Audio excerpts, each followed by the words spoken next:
What's happening, everybody? It's Sean with Reactions to the Classics, and today I resume my Bruce Springsteen album discography ranking of the songs on each album in Bruce's catalog. I'm going in order. I'm up to the massive double album, The River. If you've missed any of the previous, check out the playlist below, and you can follow along with me.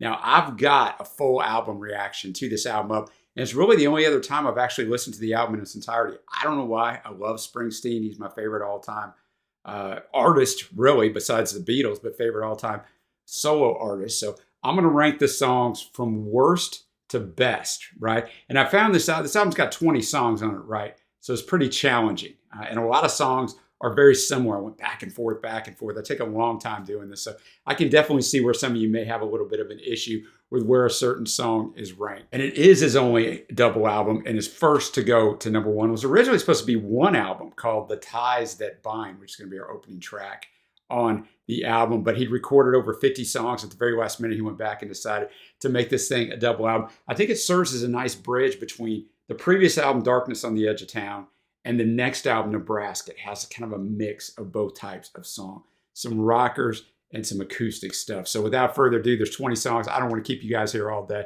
Let's get into it. So remember, from worst to best, or however you want to put it. So first song is going to be Ramrod. Lots of sex illusions in here, cars illusions, lots of organ. It's not a real good song. It's going to lower in my catalog of Bruce songs. Next up, I have I Want to Marry You. What a Latin flair in here. Some 50s vibes, dialed back. Lots of organ from Danny. I don't always like the organ. Bruce usually makes it look pretty well, but that's what I got at number 19. Next up, I got Jackson Cage. Not a bad song. Just kind of gets lost in this one. And I've got I'm a Rocker. A nice, fun song, right? Put that thing on, jam. Everybody's having a good time. Next up, we got Crush on You. Also very, very good instrumentation. You're going to find that throughout this album. We got some hand claps, another fun one. Now I think the album takes a jump, right? A considerable jump. We got Out in the Street, kind of like the last two songs, very fun. He works all week and he goes out. He can't wait till the weekend. He's having fun with his friends and stuff. So it's a great, great arrangement on this one. Next up, we got You Can Look, in parentheses, But You Better Not Touch. Sounds a little bit in the verses like Darlington County, which is going to appear on Born in the USA a couple albums later. Just a little bit in there. Not in the chorus, but in the verses. A very fun song as well. Then we got Sherry Darling. It's actually the second track on the album.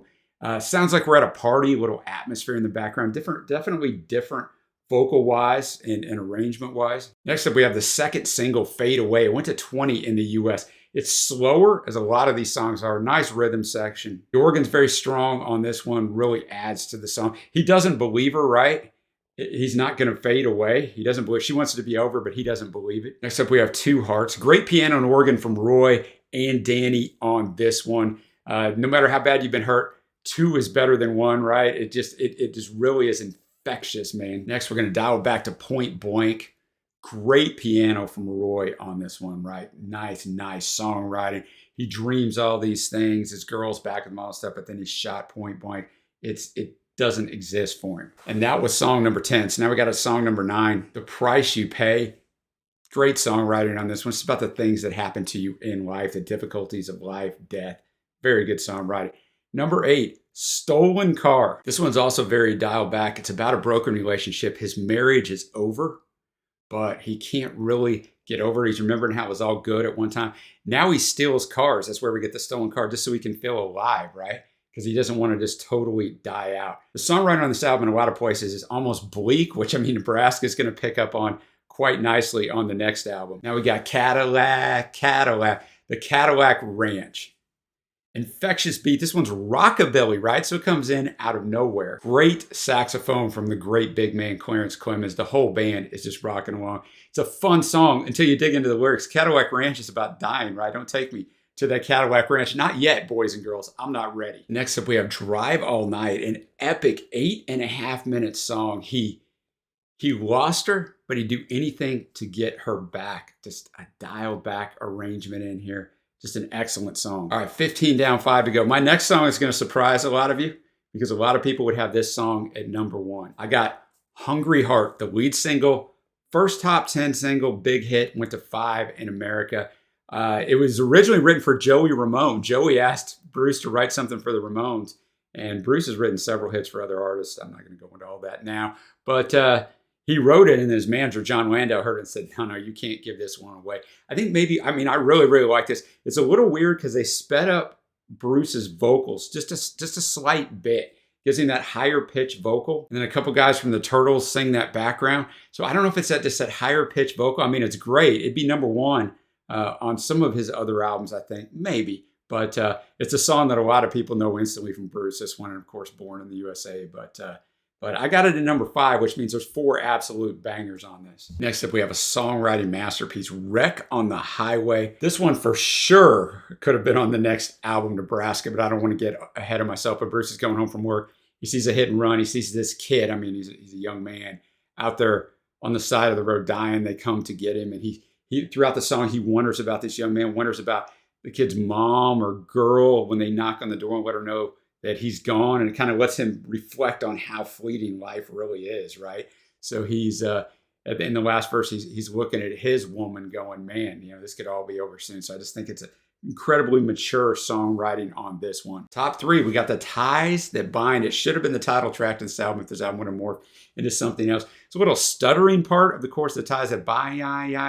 It's just so infectious. The songwriting isn't better than a lot of these have been on here. It's just, the song just works. It all works together. Next up, we have the title track. It's a masterpiece, right?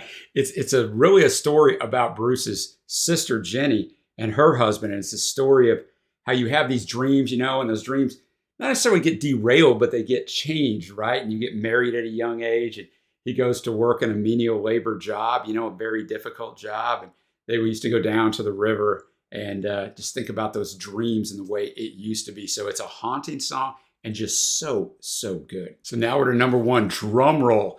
I don't think most people are going to have this number 1. I got Independence Day. Greatness, the songwriting, the arrangement. Bruce's voice sounds phenomenal on this one. Father and son can't exist in the co-house. Some people think that the dad died.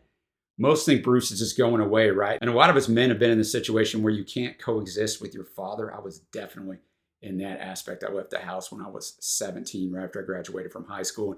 So this song kind of resonates with me, but it's just Bruce and his difficulties with his dad have been well documented, but this song is fantastic. I got it at number 1. So there you go, guys. The River Countdown. Try to give it to you as fast as I could. It's 20 songs. Next up is Nebraska. Let me know what you think of this down below. Give me your rankings. Let me know what I got wrong. Let me know why Hungry Heart should be number 1 or The River. You can definitely make an argument for that. All right, guys, appreciate you watching. If you guys support us in any way, check out the Patreon link below, the Patreon link on the end screen. Until next time, guys, I will see you.